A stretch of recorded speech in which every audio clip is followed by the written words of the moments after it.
परंतु जो अन्य देवताओं की दीक्षा से युक्त है और शिव भक्ति में भी मन को लगाए हुए है, उनके लिए शिव नैवेद्य भक्षण के विषय में क्या निर्णय है, इसे आप लोग प्रेम पूर्वक सुने। ब्राह्मणों, जहाँ से शालग्राम शिला की उत्पत्ति होती है, वहाँ के उत्पन्न लिंग में रस, लिंग में पाषाण, रजत तथा स्वर्ण से निर्मित लिंग में देवताओं तथा सिद्धों द्वारा प्रतिष्ठित, लिंग में केसर निर्मित, लिंग में स्फटिक, लिंग में रत्न निर्मित, लिंग में तथा समस्त ज्योतिर्लिंगों में विराजमान भगवान शिव के नैवेद्य का भक्षण चांद्रायण व्रत के समान पुण्यजनक है।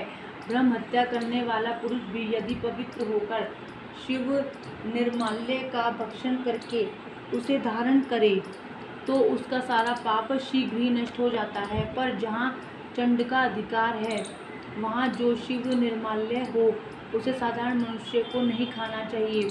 जहाँ चंड का अधिकार नहीं है, वहाँ के शिव निर्माल्य का सभी को भक्तिपूर्वक भोजन करना चाहिए। बाणलिंग, लोह निर्मित लिंग, सिद्धिलिंग, उपासना से किसी ने सिद्धि प्राप्त की है तथा जो सिद्धों द्वारा स्थापित है, वे लिंग स्वयंभूलिंग, इन सब लिंगों में तथा शिव की प्रतिमाओं में चंड का अधिकार नहीं है। जो मनुष्य शिवलिंग को विधि पूर्वक स्नान कराकर उस स्नान के जल का 3 बार आचमन करता है, उसके कायिक, वाचिक और मानसिक तीनों प्रकार के पाप यहाँ शीघ्र नष्ट हो जाते हैं। जो शिव नैवेद्य पत्र, पुष्प, फल और जल आग्रह है, वह सब भी शालग्राम शिला के स्पर्श से पवित्र, ग्रहण के योग्य हो जाता है। मुनिवरों, शिवलिंग के ऊपर चढ़ा हुआ जो द्रव्य है वह आग्रह है। जो वस्तु लिंग स्पर्श से रहित है, अर्थात जिस वस्तु को अलग रखकर शिवजी को निवेदित किया जाता है, लिंग के ऊपर चढ़ाया नहीं जाता, उसे अत्यंत पवित्र जानना चाहिए। मुनिवरों, इस प्रकार नैवेद्य के विषय में शास्त्र का निर्णय बताया गया है। अब तुम लोग सावधान हो आदर पूर्वक बिल्व का महात्म्य सुनो। यह बिल्व वृक्ष महादेव का ही रूप है। देवताओं ने भी इसकी स्तुति की है, फिर जिस किसी तरह से इसकी महिमा कैसे जानी जा सकती है। तीनों लोकों में जितने पुण्य तीर्थ प्रसिद्ध हैं, वे संपूर्ण तीर्थ बिल्व के मूल भाग में निवास करते हैं। जो पुण्यात्मा मनुष्य बिल्व के मूल में लिंग स्वरूप अविनाशी महादेव जी का पूजन करता है, वह निश्चय ही शिव पद को प्राप्त होता है। जो बिल्व की जड़ के पास जल से अपने मस्तक को सींचता है, वह संपूर्ण तीर्थों में स्नान का फल पा लेता है और वहीं इस भूतल पर पावन माना जाता है।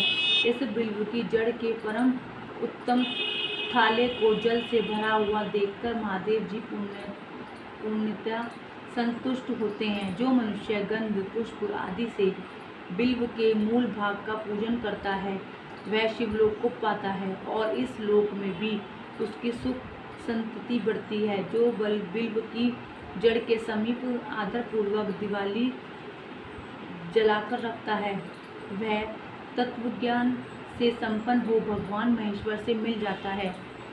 जो बिल्व की शाखा थामकर हाथ से उसके नए नए पल्व उतारता और उनसे उस बिल्व की पूजा करता है, वह सब पापों से मुक्त हो जाता है। जो बिल्व की जड़ के समीप भगवान शिव में अनुराग रखने वाला एक भक्तों को भी भक्तिपूर्वक भोजन कराता है, उसे कोटि गुना पुण्य प्राप्त होता है। जो बिल्व की जड़ के पास शिव भक्त को खीर और धीर्थ से युक्त अन्न देता है, वह कभी दरिद्र नहीं होता। ब्राह्मणों, इस प्रकार मैंने सांगोपांग शिवलिंग पूजन का वर्णन किया।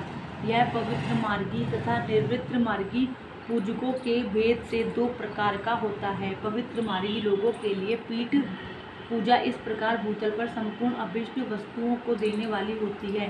प्रवर्तक पुरुष सुपात्र गुरु आदि के द्वारा ही सारी पूजा संपन्न करें और अभिषेक के अंत में अग्नहनी के चावल से बना हुआ नैवेद्य निवेदन करें। पूजा के अंत में शिवलिंग को शुद्ध संपुट में विराजमान करके घर के भीतर कहीं अलग रख दें।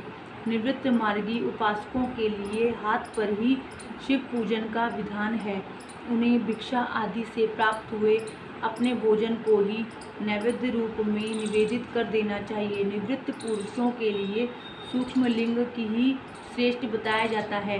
वे विभूति से पूजन करें और विभूति को ही नैवेद्य रूप से निवेदित भी करें। पूजा करके उस लिंग को सदा अपने मस्तक पर धारण करें। विद्येश्वर संहिता का अध्याय 21 और 22 संपूर्ण हुआ।